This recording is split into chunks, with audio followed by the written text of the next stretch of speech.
We came here in the United States 1979. When I was really young, at 4 years old, we were immigrants of Vietnam from the Vietnam War. And we were from the refugee camp in, I believe, Malaysia. And that story there has always been something that we always, I keep very, it's a background that I always want to make sure that I honor my parents. I still talk about today. They left Vietnam giving us a better future, knowing that the United States was a land of opportunity. And so my parents risked their life to leave Vietnam, and we were in a refugee camp. We had to endure there not knowing what's going to happen. We lost all contact with our families.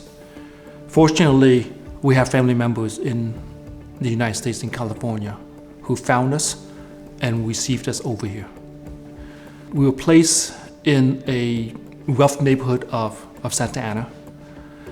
We were living in a 500, 600 square foot place, apartment building with like 7 members of our family.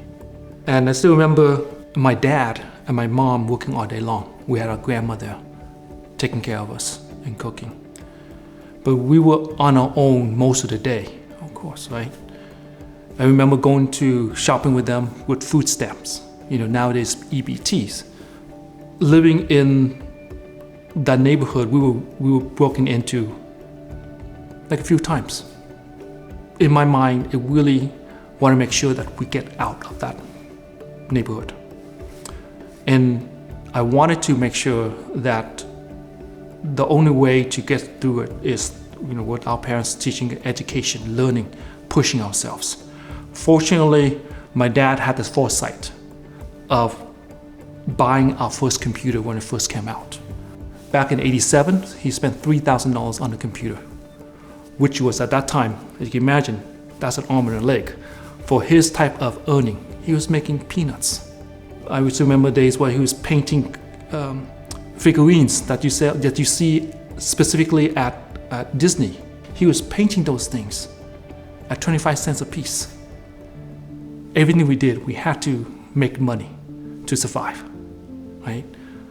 With the grace of the United States government, with the grace of the U.S. Armed Forces, we're always very appreciative of what they've done for us, allowing us to be over here and be now, going to college, them funding us, providing, student aid, so that we can go get an education and now become productive citizens. So a lot of those, what we had from childhood, has been a driver of how I am. Because when we came up, when we grew up also, there was lots of scamming immigrants. And I hated that. We got scammed a few times. We lost quite a bit of money.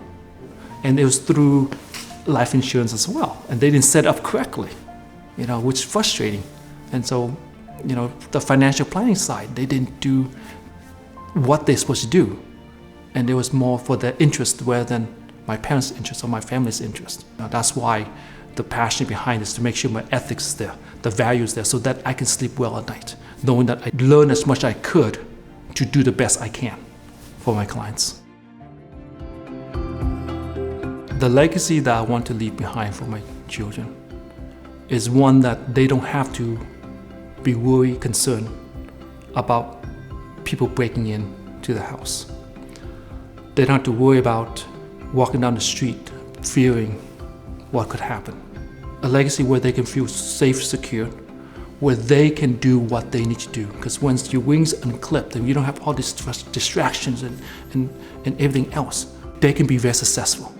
I want to teach them the values to pass on to their children, because we're not here to just live for ourselves.